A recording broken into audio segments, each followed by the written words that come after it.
Hi traders, just a market update for some trading opportunities on Tuesday the 27th of January 2015. If we have a look at the economic calendar, we can see that in 4 hours, 45 minutes, we've got some pound data coming out. This is going to be the focus for the Euro session. We're expecting some solid data which could see a support for the pound. And we'll have a look at some opportunities behind this should this prevail. And then later on in the session, we've got some US data that is also supposed to be quite solid, and we can have a look at the durable goods and consumer confidence and PMI data, which can potentially put the players back into the US dollar. So if we go straight to the pound, as you can see, we've had a big fall and then a consolidation for a number of weeks. We're on a 4-hourly chart, and then we've had a fall last week, which broke through support, and we've had a bounce recently on the back of some good data towards the end of last week, and it's now testing the back of the support and the fib levels.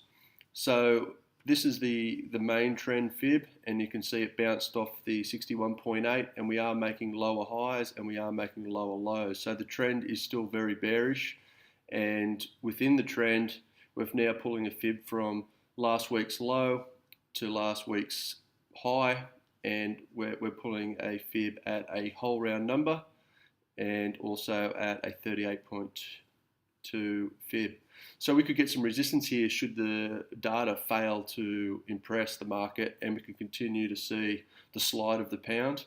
However, if the data comes in good and we've had a string of reasonable data from the pound, people will start to potentially price in the markets not seeing any easing from the UK government in the near term and start buying up the pound. And we could see it break through this trend, and this would be a near-term bottom, moving back up into this range. I can't see it going past that, as the data isn't strong enough at this point, unless we start to see some really negative US data. So for the pound, you could try and trade if the data comes out really good and we start to see some support. You could trade the breakthrough the downtrend line. It's not my favourite opportunity. However, I would like to trade the pound US should the data really disappoint, because we will see it fall away and interest lost. If we have a look at also the pound JAP now, if the data comes in good, we're potentially seeing a double bottom here on the 4-hourly chart, with the resistance of the neckline basically through here. So we've got some support, resistance, and resistance, a failed breakout through it. And if we see some good data, we could see a breakthrough, and this would be a potentially good trade as well, considering that the yen's weak at the moment, and that would essentially see some pretty good pips to be had here.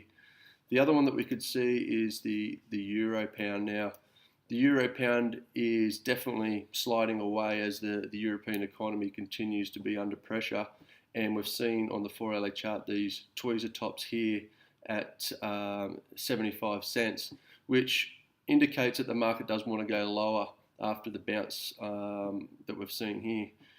If we do see some really good data from the UK economy, I do expect this low to be taken out, and we can potentially see, we definitely would see some further downside. So I don't mind this trade as well if we get some solid data coming out of the pound. The other one that we can look at is the pound Australian dollar. Now, the Australian dollar has come under threat recently, and as you can see, that the pound is growing in strength compared to the Aussie dollar, and we've formed like a double top here over the last day, really. This is the weekend, and this is the close on Friday. So we had a gap, we've closed that gap, and the trend's continuing on. I expect that if we do see some good data, the Australian dollar is not in favour at the moment. They expect that the RBA will come out with some easing, potentially 0.25% interest rate cut, if not definitely reiterate the fact that they are considering doing it in the short term, which would definitely send the Australian dollar much lower. So the pound would also break through this resistance level and continue on in its trend. So there's a few trading opportunities for the pound that I'd be focusing on. And if we were to have a look at the US data and it was to come out good, of course the euro is weak right now, so you could definitely be picking up a swing trade on the back of the euro continuing lower, taking out the low, and if it does take out the low, it should continue falling into later into the week. So solid US data would also send the US CAD higher. It's obviously in a very strong rally right now because of the Canadian government cutting interest rates by surprise, and we would see this basically move up into $1.25 and continue on if you wanted to get a few pips there. And we've seen the US JAP in a consolidation phase all last week, and my bet is that it will break out on the upside and move up into this area. We just need the data to do that. Whether tonight's data is or not, I'm not too sure, but we will find out. So there's a couple of trading opportunities. Hopefully we can all get some pips tonight. Good luck.